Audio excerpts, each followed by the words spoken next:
MLS Aces Podcast. This is your host, Tom Sweezy. This is episode 285, and joined with me, as most episodes, we have Jason Vivang. Jason, how are you? How is it with MLS back in your life? MLS being back has been great, honestly. I watched real games this weekend. I watched like 7 games on Saturday, which was exciting. I did nothing but watch soccer from like 6 in the morning till like 11 p.m. So I don't know. It's actually kind of tiring watching that much soccer. Tell you what, man. It's like how much? Yeah, I mean, I get it. How much can your eyes really take in at a certain point? But no, look, I was watching games. I'd be on like the 4th game of the day, and I'd be sitting on my couch and like, I don't even know who's playing. I don't even know what's going on anymore.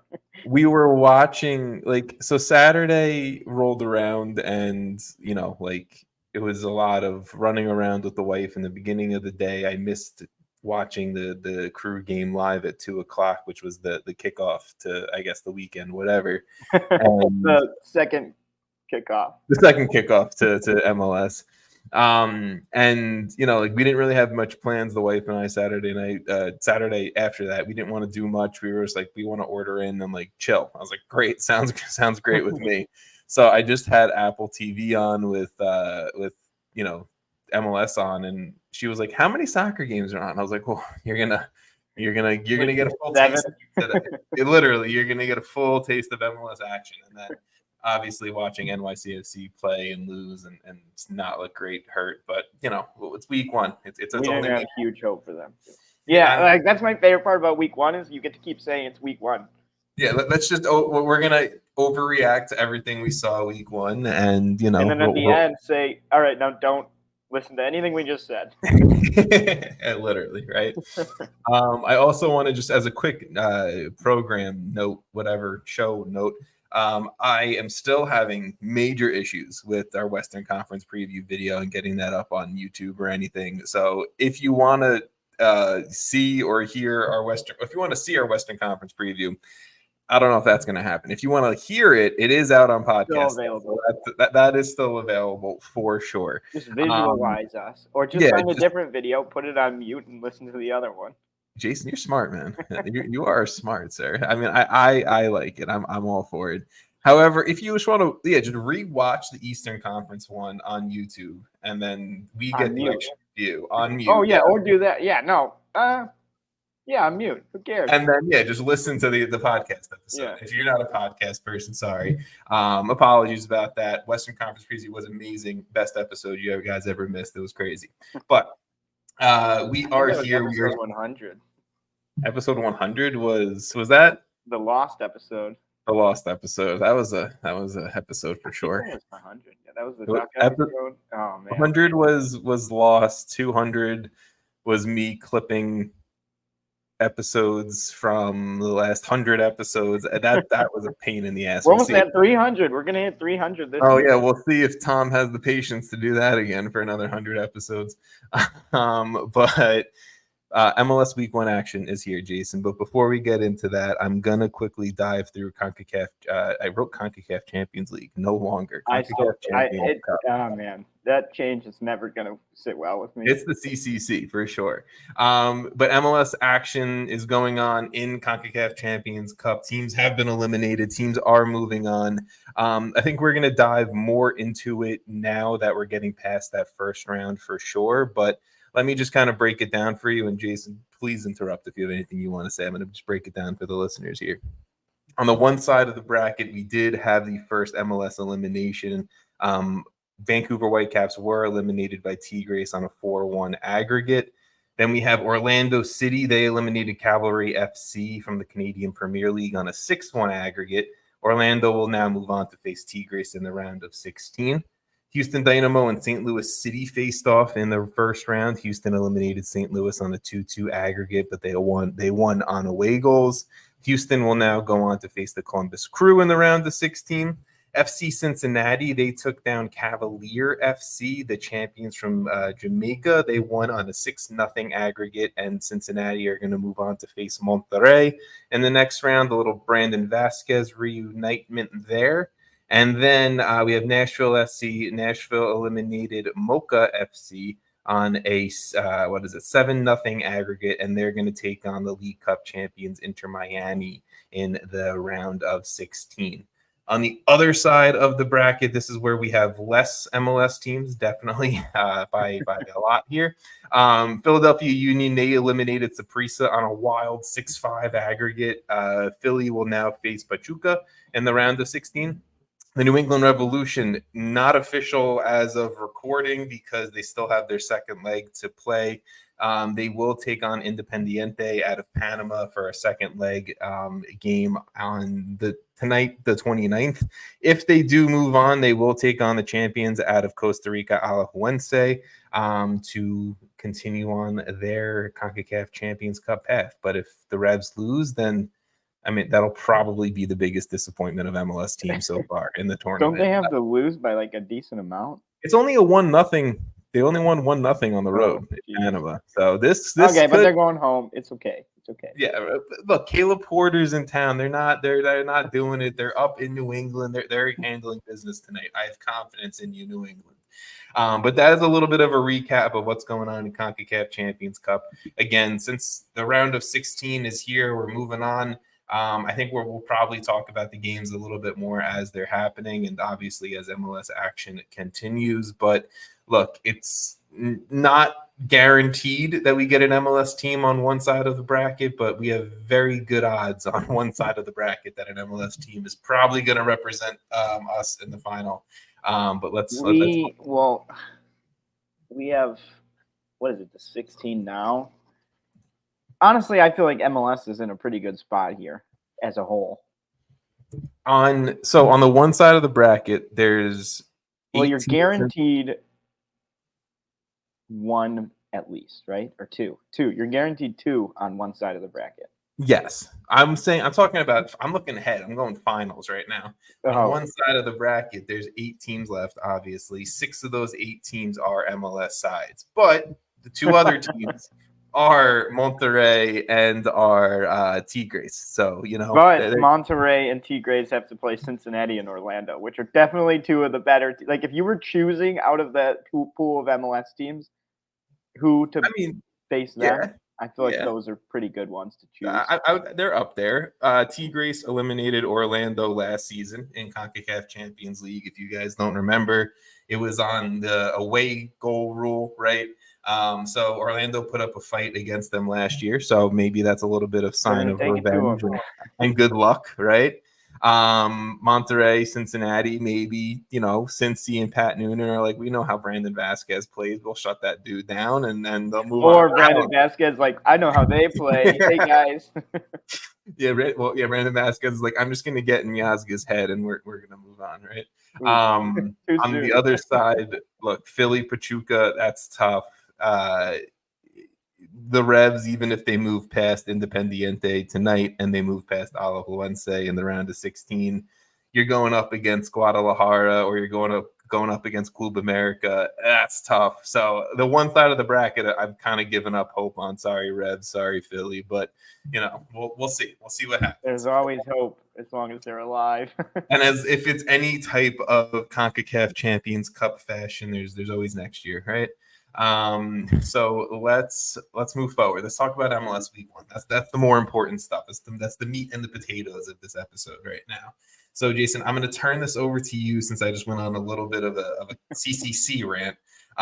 Week 1, give me a team, give me something that kind of got your attention. Yeah, I want to start off with Dallas because obviously they ended up winning 2-1 versus San Jose after going down really early in the 6th minute. They kind of fought back. 25th minute, Ilara Mendy, kind of a banger. And then a stoppage time goal from Dante Sealy, which I was just impressed with Dallas. I mean, they're obviously without Ferreira. They're obviously without Musa still. Like, I think, sure, we're not super high on San Jose at the same time, but they kind of got hit and fought back, and that's kind of what you want to see, especially early on.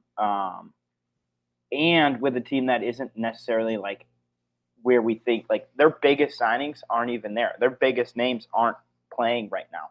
Yeah. So when that happens, which hopefully is soon, I think Musa's on his way, or he's Musa, there. I think he's reportedly, I think they're trying to have him play week 2, but most likely week 3, he'll definitely be around. So, See, now you're throwing me off with the weeks. okay. We had this whole fucking conversation. Jason said that I the just wanted to RSL make that Miami game was week 1. I am not counting that as week 1. No, I am not calling MLS it is 1. counting Inter Miami versus RSL as match day 1. So match Well, day MLS is 2 stupid, was okay? actually the first for most people. I am a fan of MLS. We run a podcast covering the league. Apple fucking podcast put us on the main page. MLS is stupid, everyone. I'll say it. Here, No, they're listening. We love you, Apple. Yes. I mean, but basically, my point is, this isn't a full strength Dallas. They got it done. They had to get it done. And I mean, it's a good way to start the season. So look, FC Dallas was a team when we were doing our Western Conference preview that I was like, I really want to put them like top 3 in MLS. I might have. I don't even remember our previews was at this point, to be honest. And you didn't put the Western ones in the. Oh shit. Well, whatever. I'll do Can't even that. look back. I'll do that after the episode. But look, Dallas, this entire season is most likely going to be out Alan Velasco, their best player. It's going to be something I'm sure if Dallas continue to be relevant, we'll say a bunch. But week 1, they had no Marco Farfan, no Giovanni Jesus, no Ahmet Korka, no Petar Musa, no Siki Sabalang, no Jesus Ferreira, right? You're going out there rolling out Dante Sealy as a left wing back, Logan Farrington, who is a college rookie non-drafted player, I'm pretty sure, is your starting striker. Like, they had to play a funky formation. Hey, I liked it. It worked. It worked, right? I'm not going to say, I don't know if that's long-term successful for Nico Estevez and this Dallas team, but I think it was a case point and example that they had to adjust, they had to adapt. And this is the type of shit you're going to have to do mid-year. You're going to have to do towards the end of the year when injuries pile up and guys are tired and you need to rotate the roster and whatnot, right? So I was excited to see that Dallas was able to pull out a win at home, make the comeback. Illa Morendi, I kind of view him after week 1, and again, we're going to overreact to week 1, but I kind of view him as a key to this Dallas team of if he can provide much more than what Facundo Quignon did the last few seasons from one of those central midfield spots for Estevez and for this Dallas side, I feel like that could push Dallas into a top 3 team in the Western Conference. Again, we're overreacting probably. Let's see what it's like when I think this team's going to drastically change too when they get some of their guys in. 100%. People back from injury, some Farfan, like you mentioned, Musa coming in, Sabalang. Like, this is not their final form. But my point is, like, if you're just talking week 1, getting a win against San Jose is just like, it's somewhat not like what you're super impressed by, but it's still impressive in the way that this isn't the FC. Like, you have to win games like these, right? When you're not to full strength early on in the season against a weaker opponent, and they got it done. So I think it was just more like job's done, solid win. Let's see how this team kind of evolves as the season goes, and For sure. as they get more talent in. I was impressed with the young talent. Logan Farrington kind of looked MLS form, right? Dante Sealy, I know he was playing at young PSV on loan for like a year and a half, something like that. He's looked like, pretty solid as a 20-year-old coming back to Dallas. I think, shocker, I think the youth with Dallas is all right. And I think that's going to, if that can help them beat San Jose week 1 in a comeback win, let's get, the stars back into this team and let's see what Dallas can be. So I think that's a fair point. Finally, they're putting some money in. So I love that you brought Dallas up first. I have to say that was maybe everyone's going to talk about Portland and that we can go to Portland next. But I think Dallas was going to be my most exciting kind of storyline week 1. But let's go over to the Timbers, who took down the Colorado Rapids 4-1. And look, Anthony, he put on a fucking show. Like, the dude, I want to say he was a U22 initiative winger that was signed. I could be wrong about that. But at the end of the day, last season, I feel like he was lacking a little bit. Like, I don't know if we saw maybe the clinical side of his game so much in 2023. But if we're looking at, game 1, 2024, the dude put on a show. He fought off defenders. He's putting home goals. He's putting home balls from the top of the box. And I think him paired along with what Dyron Espria brought is kind of like their only he's not even a striker, but their only striker option right now.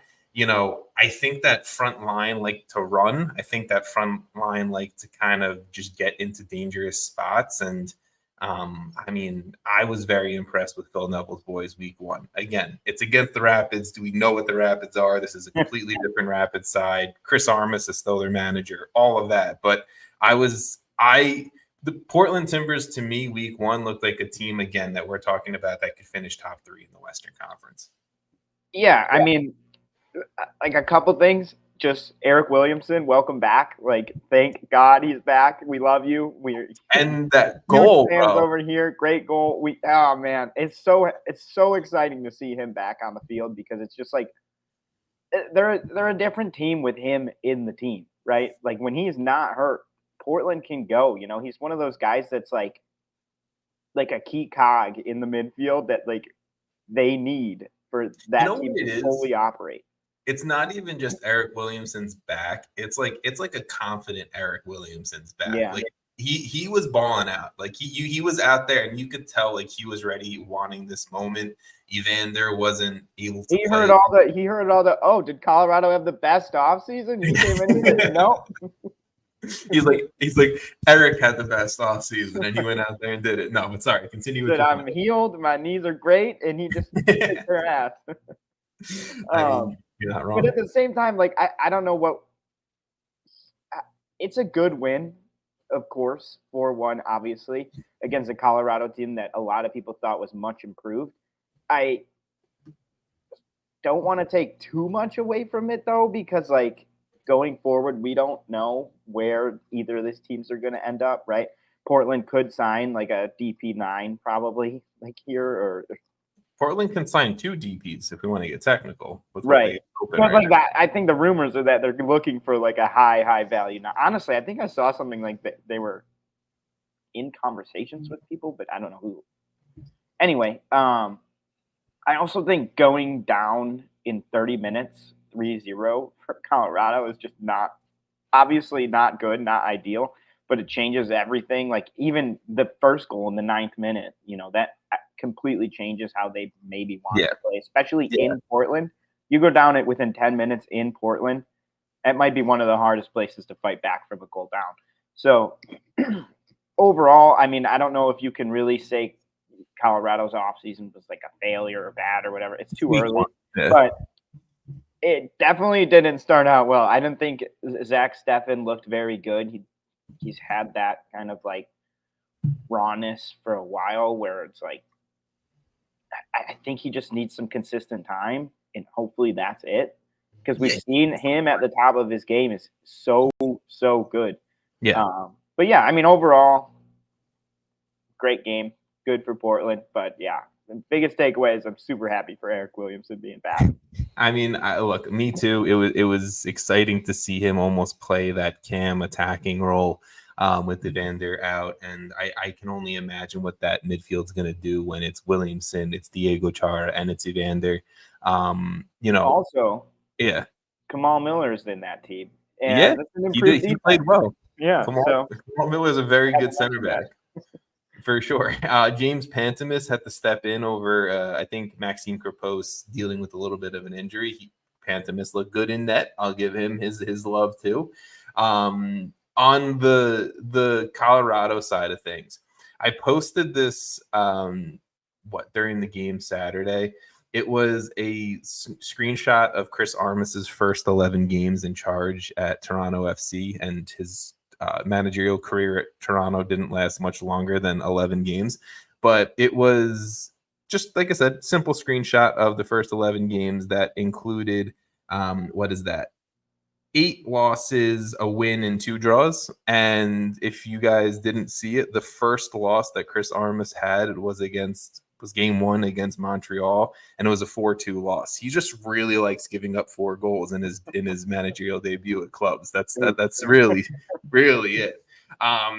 Look, the Chris Armas hiring, I was questionable of it when it happened, and I'm still very questionable of it, and I don't know if he's a good manager, and I hope that he's learned something from his time in England, and I'll continue to say the same thing.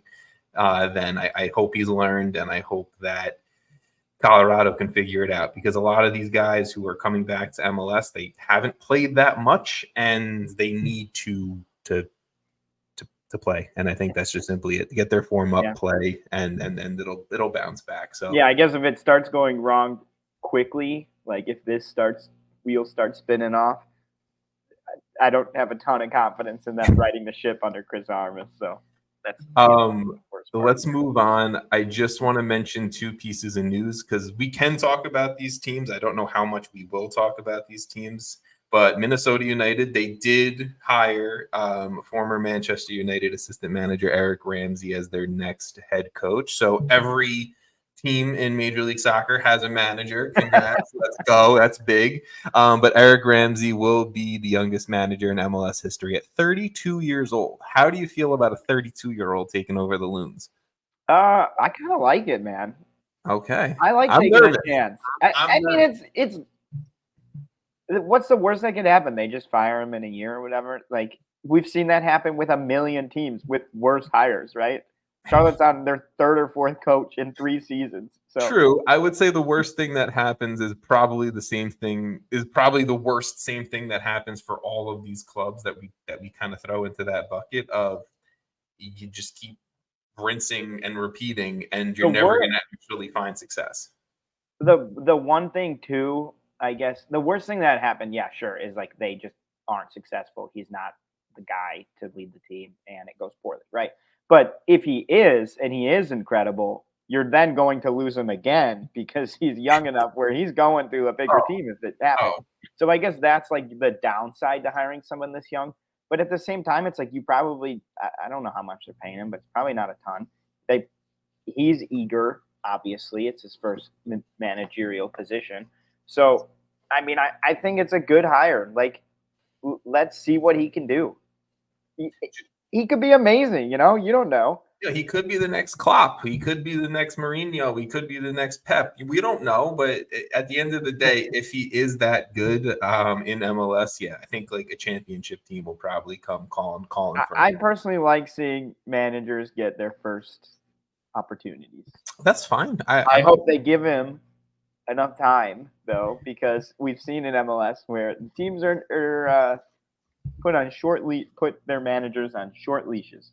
I'm just saying, I love soccer hashtags and soccer social media, so I might be hashtag Ramsey out already. I don't know. I mean, I could be on the train. But Eric Ramsey, for those who aren't too familiar with him, former academy coach, academy manager at Shrewsbury, Swansea, as well as Chelsea. He was a assistant coach at Manchester United. He was an assistant coach with the Welsh national team, and now he's a full-time manager with Minnesota United. So congratulations to Eric. But I'm just saying, Ramsey out might be starting soon. You're trying to start it. Poor guy's not even managed a game yet. I am Ramsey's biggest rival at this point in Major League Soccer. The other English news to MLS is Toronto FC signing Matty Longstaff from Newcastle. Oh, yeah. I got him mixed up. I think it's his brother, Sean Longstaff. There's another Longstaff that was at Newcastle, might be currently at Newcastle. I don't know. I'm not a Newcastle fan, so I apologize. But I'm a big Football Manager guy, and Matty Longstaff is always around Football Manager news. He's always playing at like larger English clubs. He has like roughly like 2,000 minutes between Newcastle and a loan stint at Aberdeen in the Scottish Premier League. 23-year-old former English U20 talent. We'll see what he does. I'm not diving. I mean, he's not going into a great spot. Hey, okay. So I know it's your turn to bring up a game, but I do want to give Toronto love week 1. They didn't look bad. They didn't look horrible. a zero. But this is the thing. We talked about this team. We previewed them. We said on paper their starting 11 actually is not that bad. Talent is there. There is decent players. It's when you're on game 10, 15, 20 that you're just like, who is going to be on the field? Okay, Fair. who's going to be playing defense for this team game 15? I will just say this though, Jason. I'm going to use your words against you. If we're just talking week 1, Toronto gets like a B+ week 1. All right, let's talk week 1 though. Cincinnati. What team performed well that had CCC? I got to say CCC now. It sounds weird. What team performed well that had? I don't think Cincinnati looked bad. They didn't look amazing. No. They didn't look like the FC Cincinnati that won the Shield. No, but again, CCC got double action week. Well, that's my point. What team did any CCC team look good? No, they all drop points. So yeah, no. I mean, I get it. Yeah, that's rough. So whatever. All I'm gonna say is that I think take it with a grain of salt because they literally played Cincinnati, who has legs that are like jello at this point already. Okay, Toronto fans, if you're watching or listening, Jason's not on your side. I'm on your side. Okay, I give you guys love. Daibi Flores in central midfield. He looked strong. I was very impressed with his debut for Toronto. And Bernadeschi at right wing back might be the answer. I don't know, but hey, at least they tried. I don't hate Virginia and Bernadeschi at least put in some effort there. So I think all I'm saying is this could be a positive step that you win into the reigning Supporter Shield winners house week 1. You got a result. Go back home. I think they're back home week 2. But I think that's a positive result to start the season for Toronto, where I had literally like zero hope for them. And week 2, they're on the road in New England. I was just gonna look. That'll be interesting too. They're probably gonna have a decent game, and you're gonna be like, "Wow, another good one," and I'm gonna be like, "Well, another midweek game for New England."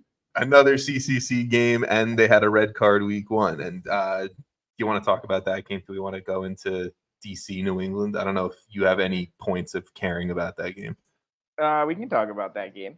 All right. Well, Christian Benteke, Benteke, the guy said, "Can he do it again?" Yeah. Every season I say it, and every season he proves to me that he can. If you want me to be the point of pessimist here for this, it was a hat trick against a 10-man New England Revolution side. Goals are goals.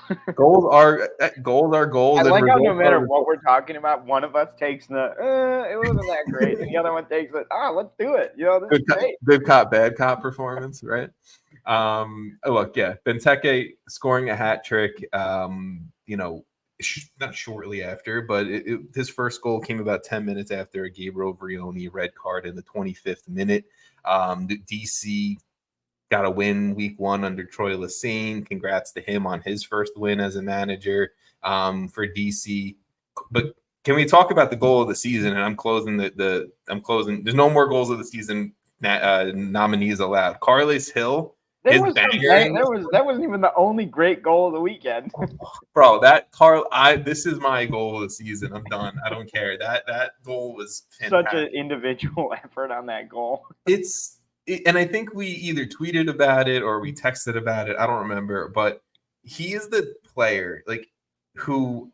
Oh, we tweeted about it. His name doesn't get brought up all the time when you talk about the stars of Major League Soccer, and then he does some shit like he does in this game, and you're like, yeah, we forget that this dude just won MVP 2 seasons ago.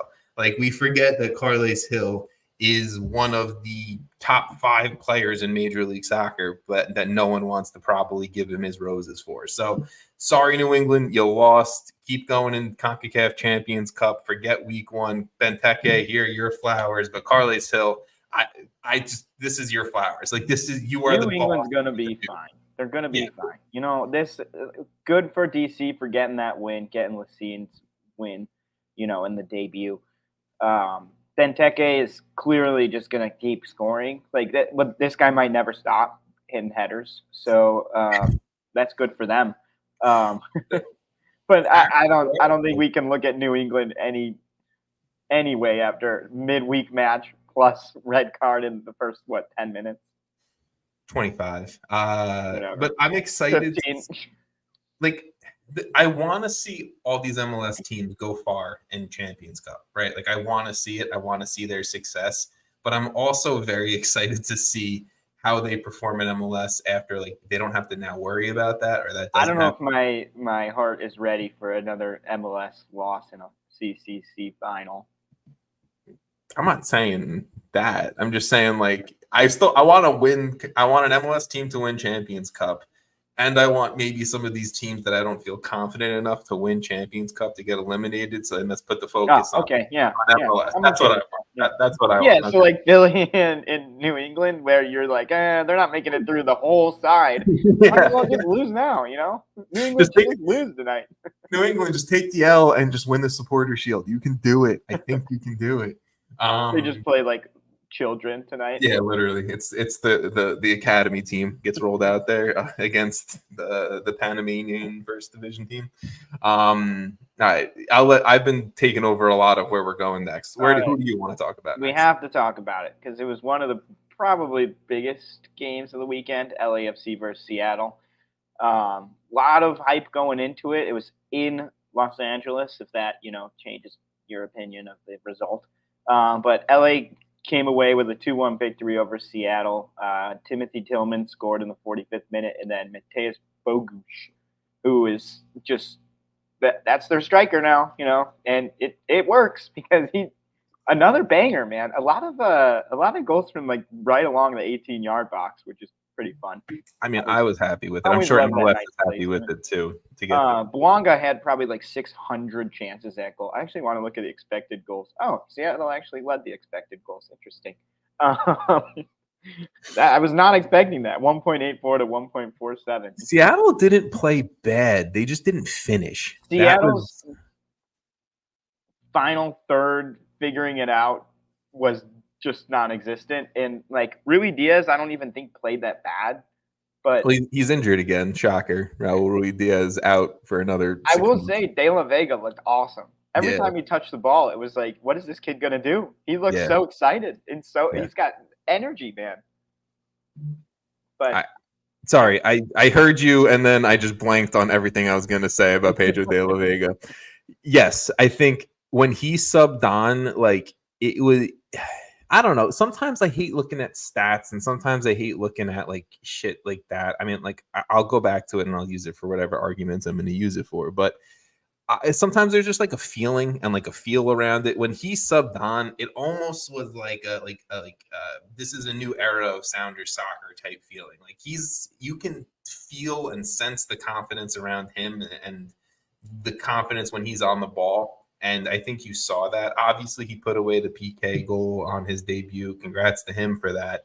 But it was more than just that. It was more, I think, what he brought and kind of what he brought a little bit more out of his teammates as well in that second half when he subbed on. So personally, I think the Sounders are going to be fine. I think that they looked good with him on the field. Obviously, I was joking about the Rui Diaz out for 6 months thing. He is injured. He is questionable for week 2, but we'll see what comes of that.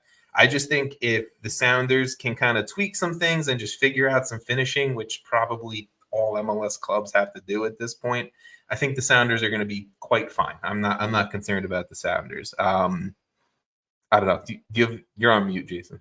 Oh man! Back weeks. I think I tried that. That happens every week. I don't know what's wrong with me. You're I was trying to talk too. Sorry, I didn't. So I was just talking because you were on mute. So I was like, because I was sitting over here can he hear me? Right, man, there you go. It's another day, I don't even know. Now I don't even know what I was gonna. Oh, I was gonna say Seattle of all teams. I have complete confidence they're gonna figure it out. Yeah. If they need to sign someone, they will probably. They still have DP spots open. I think, right? Seattle still has 2, maybe 1. Or No, because Russ One. Oh, yeah. Fuck. I forget Rui Diaz still occupies the DP spot. That's a shitty contract that they're stuck in. Yeah. Well, you did give love to LAFC too, so I guess I'll just quickly say Matthias Bogusz, if he is going to be playing as their option at striker until they figure that out, I'm all for it. He looked dangerous, and he looked like he was getting everyone else connected. Bouanga had a few chances that went off the posts, and Bouanga had like 1,000 shots. Bro, he's still filthy. This team's fine. Like, you were lower than them than I was to do the preseason. I think this team is gonna be good again. Like, I think people are almost doubting them too much to an extent. I just think if we're gonna talk about, like, if we're gonna say that Toronto has a strong 11, but then past that there's nothing, I don't think you can't say that about LAFC. I don't think that there's Toronto has like 6 people in their striker spot, basically. They just waived Adama Diomande. Okay. Oh, okay, good. He's gone. I agree. I think the midfield, especially for LAFC, is a little bit thin.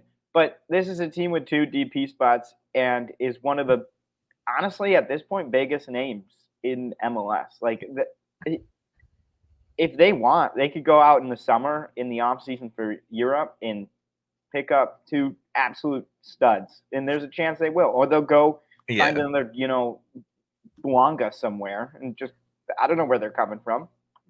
I'm not concerned about LAFC in the long run, right? Like, they, I think, have done enough over the last few years where even if it's a little bit of a down period, half a season of kind of maybe to say bad soccer, which I don't even know how bad it's gonna get. It probably won't even get that bad, but it's not gonna get that as long as they have like Atuesta, Bouanga, Bogusz, Oliveira is good. Timothy Tillman stepped up in that game. Ilie Sanchez, like, I thought that was a different human being on the field. Yeah, bro. Who was that? The Ilie Sanchez riffraff dress up contest was amazing. Okay, Dude, so I legitimately was like, "Who is that?" That is not. I forgot what he actually looked like. I thought riffraff was playing D mid for LAFC. Okay, and if you don't know who riffraff is, please Google him, because I mean, fantastic human being. I don't know much about him. I'm gonna retract that statement. Yeah, I don't know. I don't know what he's. He has given some fantastic musical moments in my life. I'll say that. But yes, LAFC, I think, they can, even if it's 6 months of bang average soccer for them, I think in the summer, okay, for them, they can figure it out. Omar Campos looked good in his debut. Hugo Lloris looked good in his debut. Yeah. I think LAFC will be fine. Who do they have next week? LAFC. I'm looking. Okay, you got it. They have, and I'm still looking.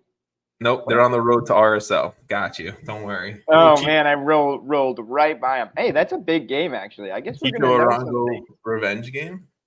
Well, it'll be interesting when we talk next week. Is LAFC doom and gloom, or is it some good vibes going over there? How much can we bounce back and forth on our opinions of these teams? You can just wait and find out next week. I mean, if we do it every week, I'll change my mind. But I guess we got LAFC Seattle out of the way, right? Let's get the other one out of the way too. Inter Miami. Sorry folks, we got to do it. Everyone's doing it, and I mean they're relevant for a reason. Everyone's doing it. 4 points in 2 games during week 1. That's how I'm gonna word this. Okay. Week 1 and week 2. Yeah.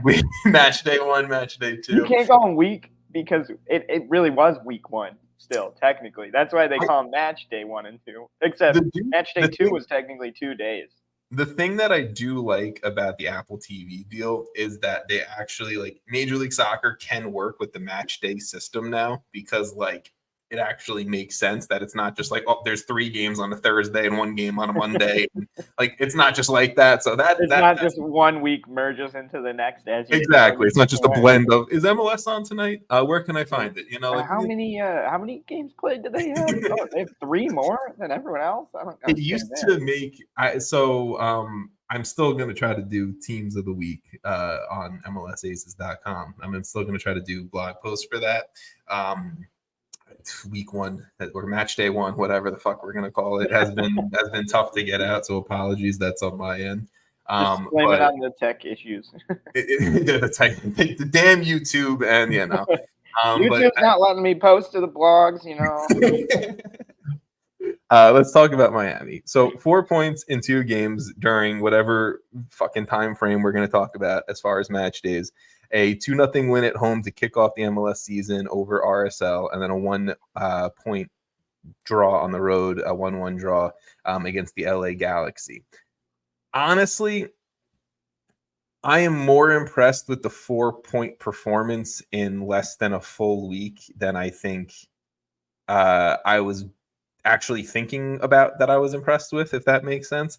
I think being able to midweek get a shutout win at home, it'll make sense.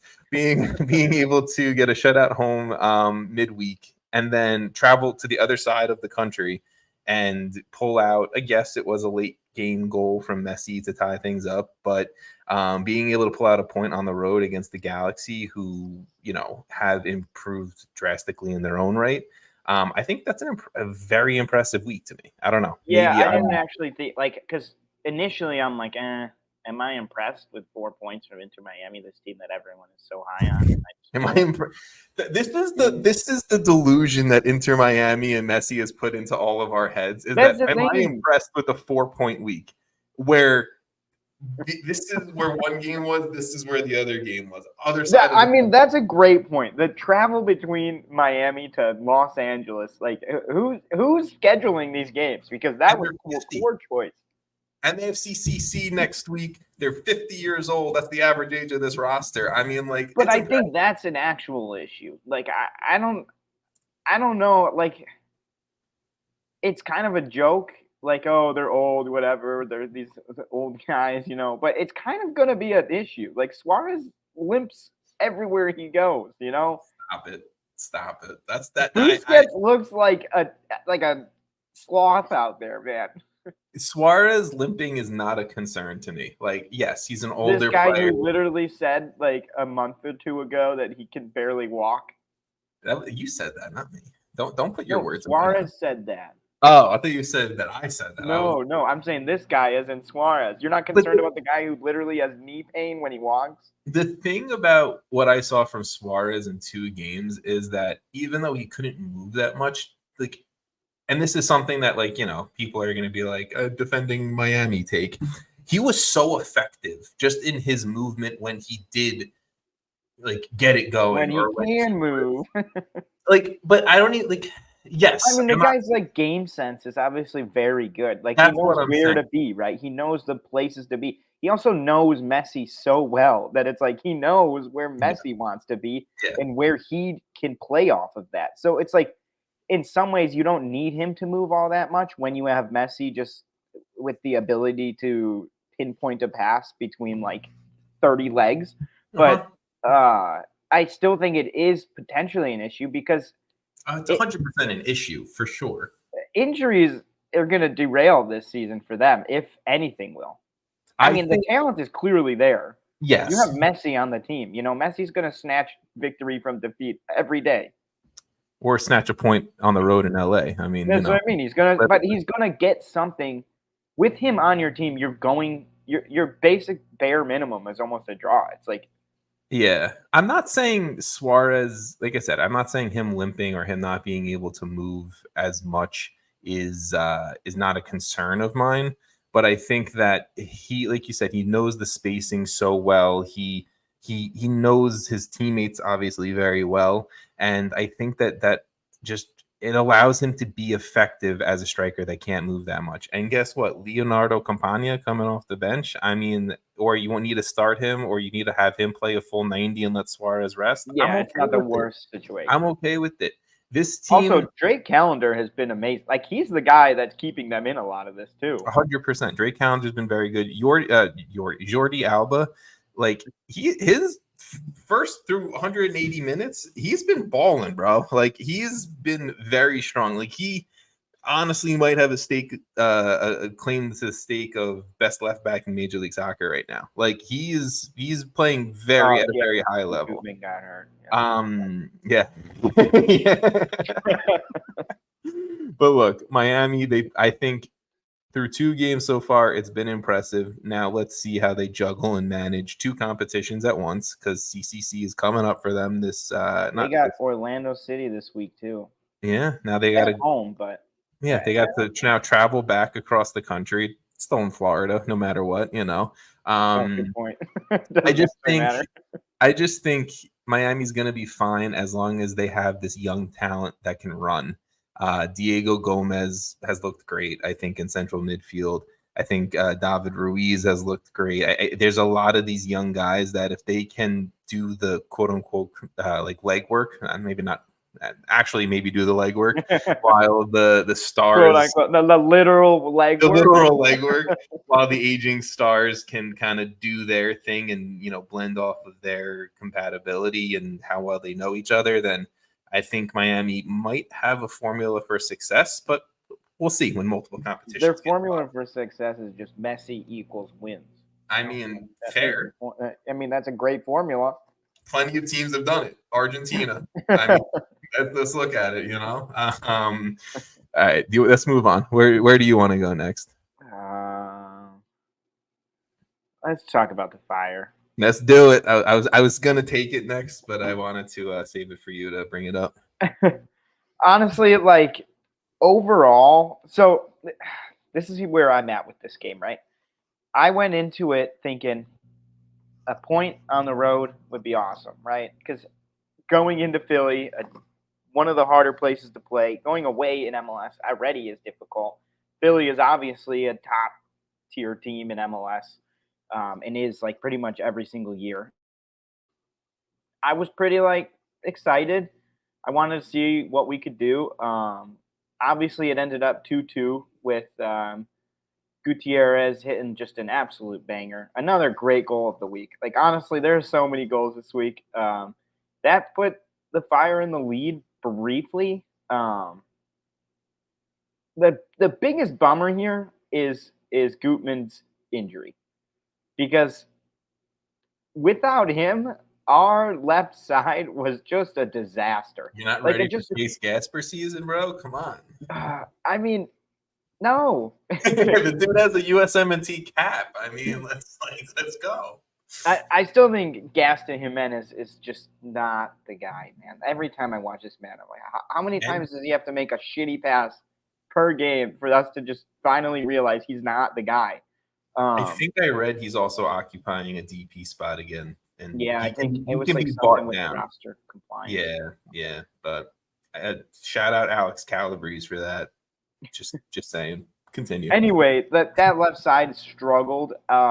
In total, Philly technically scored 4 goals from essentially the exact same movements along the left edge and just crossing it and finding the open man. They probably could have had more goals in extra time even. I don't know how we went up 2 in this game. I did see Tom Barlow do just the biggest Casper representation. He felt a little bad. Casper's gone, so he had to just shoot one straight. That was almost worse, honestly. Like, you mean Tom Barlow did the Tom Barlow thing? This is not a Casper. This is Tom Barlow doing Tom Barlow, okay? Both things can be true, man. Love you, Tom. Last thing I'll say before I'll let you go a little bit is Kuipers, like he didn't really get to do a ton, but I'm not super concerned. I think it's just going to take some time to get into the game.